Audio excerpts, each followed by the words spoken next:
And Mind Crypto here. I hope we're all having a wonderful day. And the title of the video is Swift Using Quant. Remember, please subscribe, hit that notification bell so that you don't miss any further videos. Remembering to hit that like button as you'll be doing me a massive favor and helping out with those algorithms. Remembering none of this is financial advice. I am not a financial advisor, and none of the information provided in this video should ever be used as a signal to buy or to sell. So here we are.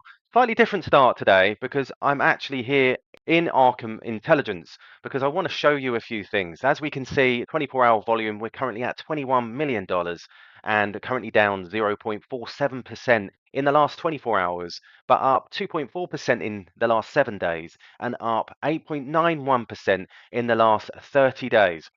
So still looking absolutely brilliant. And as you can see, we've got a market cap here of 1.5 billion, nearly 1.6 billion, which is absolutely great.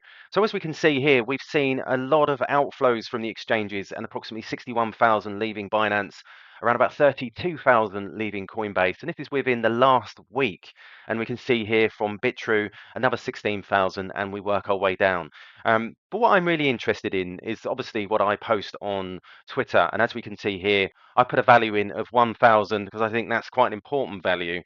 Some people will say, but it's not a huge amount. But we've got to remember that whales, institutions, they're not going to buy massive amounts just to move the price because they've got buy orders. They've got a plan, a figure that they want to hit. So they'll buy in around about these levels. And I think the last one that we saw that was quite substantial was this 1.765 quant, which was nearly $200,000. But we can see a long list of transactions moving out of the exchanges into the hands of the private wallets. Whether they're institutions, whether they're just big whales buying in, getting in early, we don't know. But we can just watch, we can look and see. And that's exactly what I do. I'm just delving in, snooping, seeing what's going on.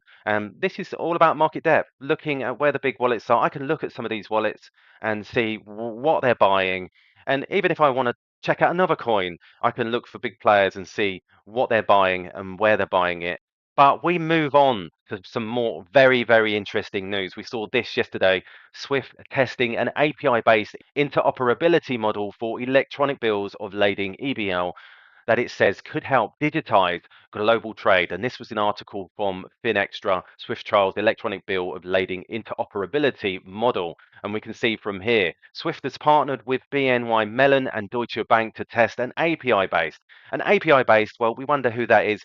I'm guessing it could be Quant interoperability model for electronic bills of lading EBL that it says could help digitize global trade. In 2022, only 2.1% of bills and lading and weigh bills in the container trade were electronic, according to the Fit Alliance. McKinsey predicts that adopting EBL could save the industry $6.5 billion in a year and enable 40 billion in global trade by 2030. However, lack of technical interoperability between existing EBL platforms presents a significant obstacle to wholesale adoption, says Swift. The 9 EBL providers authorized by the International Group of Protection and Indemnity Clubs each have their own rules and customer bases, meaning that customers of one EBL system can't take part in transactions handled by another EBL system. Instead, financial institutions, corporates, and others involved in a given trade transaction need to connect to multiple systems, an approach which is both inefficient and costly. To tackle this, last year Swift began working with platform providers to develop an API-based EBL interoperability model. Under this approach, firms could leverage a single connection to Swift in order to interact with trade transactions carried out using multiple different EBL platforms. Working with 4 EBL platforms, Edox Online, CargoX, TradeGo, and WaveBL, as well as BNY Mellon and Deutsche Bank, Swift then ran a proof of concept to test the use of single ubiquitous API contract to open up a secure channel with Swift and reproduce the end-to-end flow transfer process of an EBL in a simulated trade transaction. The POC successfully demonstrated that financial institutions could exchange EBL across multiple trade platforms using their existing SWIFT connectivity instead of having to connect to each platform individually. SWIFT says it will now work with the industry on addressing challenges in areas of legal interoperability, technical accessibility, ecosystem-wide standards and adoption ahead of any production-ready offering. June Kim, Global Head Trade Finance, BNY Mellon, says there is potential for banks to reuse their SWIFT infrastructure to reduce the time and, most importantly, the costs associated with document exchange. This work could not only benefit BNY Mellon, but also our clients in removing the friction that paper bills of lading cause today. Now, this is really, really important. Now, you'll hear a lot of the Link community boohoo and say, well, this is Link. Of course it's Link. Well, I've always said the legacy system will not just use one. They'll use many different offerings from different tech to different fintech everywhere. I don't believe they will put all their eggs in one basket because that way they lose a sense of control. And we then see this from Tokenizer. Looks like Swift's further on board with ML-ETR now. A few days ago on December 5th, XDC co-founder Aful Kakade mentioned they're eager to work with Swift on TradeFin. Today, Swift announced a completed POC on interoperability on an e-bill of lading mentioned an API was utilized. So we can see here XDC Trade Network has completed key integration of Singapore government-backed trade trust verifying trade documents at source. And it says we are looking to work with innovation team at Swift to complement its massive base infrastructure and take it to millions of MSMEs and fintechs with XDC Trade Network, BNY Mellon, Deutsche Bank in electronic bill lading interoperability trial with Swift. And we see here Swift's EBL interoperability solution.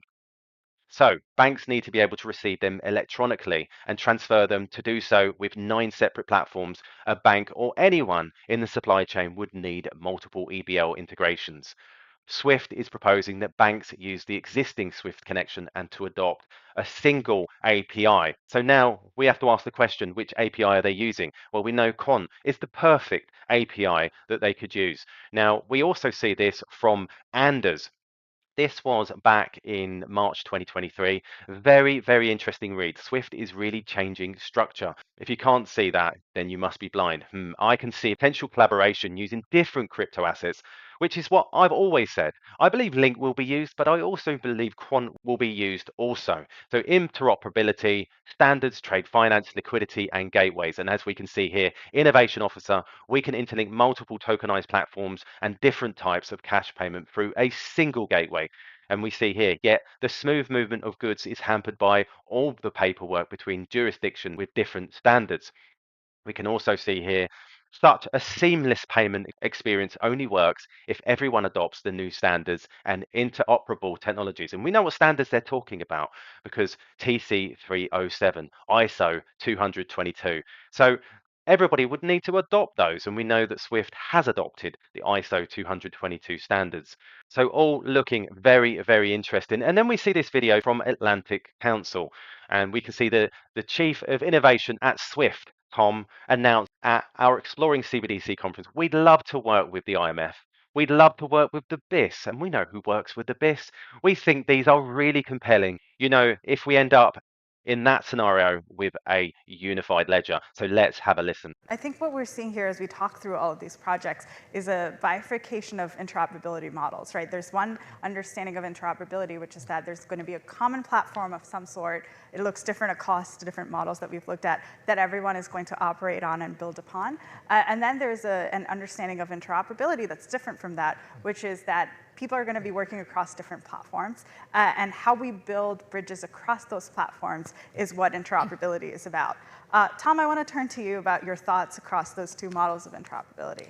I mean, I think it's too early to tell, right? Yeah. And so, you know, we've been working at Swift with Tony and the group of banks, not only because it's a really clever idea, but it's really a compelling view of the future, right, and what could be. We don't know how it's going to play out, but we've kind of set the stage to run the POC. So even from kind of early white papers, you know, in the US, UK, we've been working with Tony and the banks and others on this area, and that might turn into, the technology that drives the unified ledger. Yeah. We'd love to work with the IMF. We'd love to work with BIS. We think these are really compelling, if we end up with, in that scenario with the unified ledger. And that probably is going to be powered by an FMI, unless we decide to change how, settlement works and the definition and legal constructs, which nobody's talking about, so probably won't happen.